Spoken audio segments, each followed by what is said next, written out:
L'architecte Anne Démians présentait cette semaine à Nancy son nouveau programme de bureau Quai Ouest.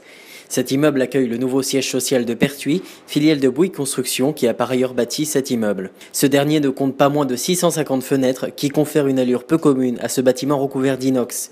Cet actif de plus de 5000 m² est une fierté pour l'architecte qui a, dit-elle, brodé un immeuble haute couture.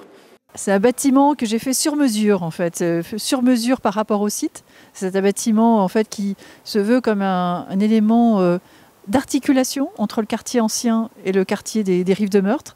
Et donc sa particularité, c'est de vouloir préserver être un relais en fait, de la qualité architecturale, de l'histoire architecturale de Nancy, pour le projeter en fait, du côté du quartier plus industriel, mais qui à terme va devenir un centre de recherche de Nancy. Ce bâtiment a la particularité d'être un bâtiment hybride, un bâtiment à la fois dans son programme, un bâtiment destiné au bureau et destiné à la résidence hôtelière. En fait, dans sa configuration, c'est une manière de montrer qu'une opération de bureau n'est pas si différente que ça que d'un usage d'une opération de logement. Et dans sa configuration, c'était l'idée d'avoir un bâtiment qui ait une certaine compacité, qui soit adapté au climat en fait, du Nord. Ce bâtiment s'est construit sur un ancien site industriel de Gaz de France qui était, on va dire, pollué. Donc on a plutôt eu un rôle de reconstruction de la ville sur elle-même avec une volonté de redonner une qualité et une visibilité historique à ce site. On est quand même, il ne faut pas l'oublier, à 200 mètres de la place Stanislas.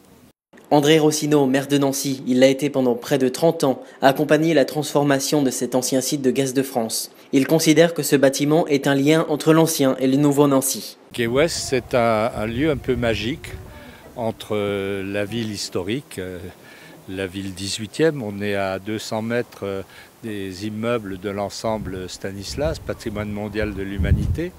Mais on est aussi près du canal, près des grands aménagements réalisés par Alexandre Chemetov.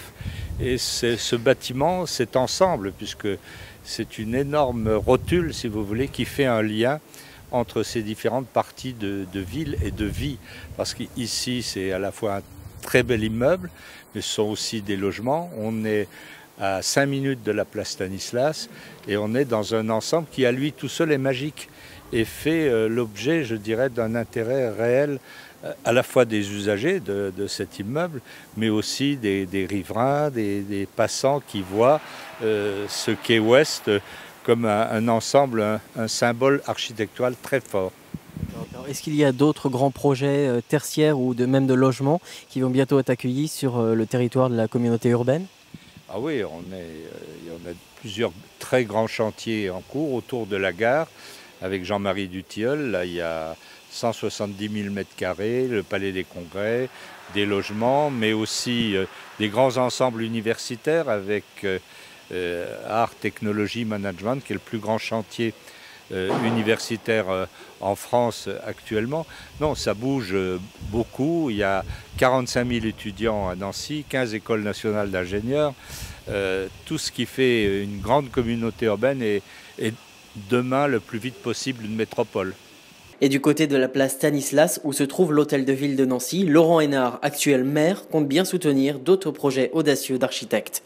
Il en dit plus lors d'une rencontre avec la presse. Vous entendez peu les architectes, peu les intellectuels, peu les universitaires, peu les chercheurs, peu les artistes. Enfin, quand on regarde aujourd'hui, ceux qui fabriquent du sens dans la société, on les entend peu. Alors, pour les architectes, c'est vrai qu'en plus, ils ont beaucoup de problèmes concrets en charge. Vous avez raison. Et je pense que là, c'est l'intérêt c'est l'intérêt des élus républicains à mobiliser plus ces architectes. On est en train de travailler avec l'école d'architecture, par exemple, sur un partenariat pour qu'on les implique sur toute une série de procédures. On essaie de trouver les procédures adaptées. Par exemple, ils ont une école doctorale. Donc on sait que c'est des cycles de recherche longs. Il va y avoir 2-3 thésards qui vont se retrouver peut-être sur un programme de recherche partagé. Donc là, on va essayer de leur confier un bout de ville en disant, voilà, il n'y aura rien avant 2020. On prépare des décisions qui s'appliqueront au mandat suivant, mais ça vous laisse le temps vraiment de la réflexion, de l'étude, des comparaisons, de monter des ateliers avec les habitants, de rentrer dans une séquence de dialogue.